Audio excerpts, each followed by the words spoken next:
क्या रावण के सच में 10 सिर थे या ये सिर्फ एक प्रतीक था? अगर उसके 10 सिर थे तो वो चलता कैसे था, लड़ता कैसे था? और सबसे बड़ा सवाल, क्या रावण सच में एक राक्षस था या फिर एक ऐसा विद्वान जिसे हम आज तक समझ ही नहीं पाए? रामायण में रावण को खलनायक के रूप में दिखाया गया है, लेकिन उसके 10 सिर का रहस्य इस पूरी कहानी को बदल देता है। और इस वीडियो के अंत तक आप समझ जाएंगे कि रावण के 10 सिर का असली मतलब क्या था और क्यों उसे इतना महान विद्वान माना जाता था। जब भी हम रावण की तस्वीर देखते हैं तो उसे 10 सिरों के साथ दिखाया जाता है, लेकिन क्या सच में ऐसा था? अगर हम वाल्मीकि रामायण की बात करें तो वहां रावण को एक ही सिर वाले मानव रूप में वर्णित किया गया है। तो फिर ये 10 सर कहां से आए? असल में ये 10 सिर एक प्रतीक माने जाते हैं जो उसकी बुद्धि, ज्ञान और व्यक्तित्व के अलग अलग पहलुओं को दर्शाते हैं। यानी रावण के 10 सिर उसकी शारीरिक बनावट नहीं बल्कि उसकी मानसिक क्षमता के संकेत थे। लेकिन ये सिर्फ शुरुआत है, क्योंकि असली रहस्य अभी बाकी है। रावण को दशानन कहा जाता था, जिसका अर्थ है 10 सिर वाला। लेकिन कई विद्वानों के अनुसार ये 10 सिर वास्तव में 10 अलग अलग गुणों या ज्ञान के क्षेत्रों का प्रतीक है, जैसे ज्ञान, बुद्धि, शक्ति, अहंकार, क्रोध, इच्छा, लोभ, मोह, काम और ईर्ष्या। यानी रावण सिर्फ बाहरी शक्ति नहीं बल्कि इंसान के अंदर मौजूद सभी भावनाओं का मिश्रण था।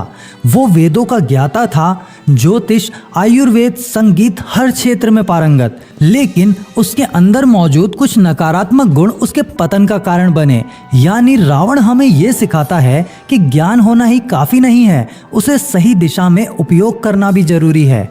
लेकिन अब सवाल यह है, अगर रावण इतना ज्ञानी था तो वो गलत रास्ते पर क्यों गया? रावण एक महान विद्वान था, इसमें कोई शक नहीं है। लेकिन उसके अंदर एक चीज थी जो उसके सारे ज्ञान पर भारी पड़ गई, और वो थी अहंकार। रावण को अपने ज्ञान और शक्ति पर इतना गर्व था कि उसने खुद को अजेय मान लिया। उसने देवताओं को चुनौती दी और अंत में भगवान राम से भी टकरा गया। लेकिन असली गलती क्या थी? सीता हरण। यही वो क्षण था जहां से उसका पतन शुरू हुआ। यानी एक गलत निर्णय किसी भी महान व्यक्ति को नीचे गिरा सकता है। लेकिन अब जो अगला सच है वो रावण के ज्ञान से जुड़ा है और बहुत कम लोग इसे जानते हैं। रावण सिर्फ एक राजा नहीं था, वो एक महान पंडित था। उसे चारों वेदों का ज्ञान था और वो ब्राह्मण भी था। कहा जाता है कि उसने शिव तांडव स्तोत्र की रचना की, जो आज भी भगवान शिव की भक्ति में गाया जाता है। इतना ही नहीं, युद्ध के बाद भगवान राम ने लक्ष्मण से कहा था, जाओ रावण से ज्ञान प्राप्त करो। सोचिए, जिसे हम खलनायक मानते हैं उसी से भगवान राम ज्ञान लेने की बात करते हैं। यानी रामायण हमें सिखाती है कि हर व्यक्ति में कुछ सीखने लायक होता है। लेकिन अब आता है इस पूरी कहानी का सबसे बड़ा सच, कि रावण के 10 सिर का असली मतलब क्या था। रावण के 10 सिर असल में इंसान के 10 अंदरूनी रूपों का प्रतीक है। यानी हर इंसान के अंदर एक रावण होता है, जिसमें ज्ञान भी है और अहंकार भी, शक्ति भी है और कमजोरी भी। रामायण का असली संदेश ये नहीं है कि रावण को हराया गया, बल्कि ये है कि इंसान को अपने अंदर के रावण को हराना होता है। और यही कारण है कि हर साल दशहरे पर हम रावण का दहन करते हैं, ताकि हम अपने अंदर के अहंकार, क्रोध और लोभ को खत्म कर सके।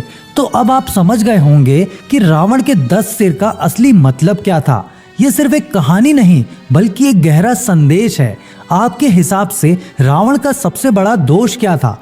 कमेंट में जरूर बताइए। अगर आपको ऐसी ही ज्ञानवर्धक और रहस्यमयी वीडियोस पसंद है तो वीडियो को लाइक करें और चैनल को सब्सक्राइब जरूर करें। जय श्री राम।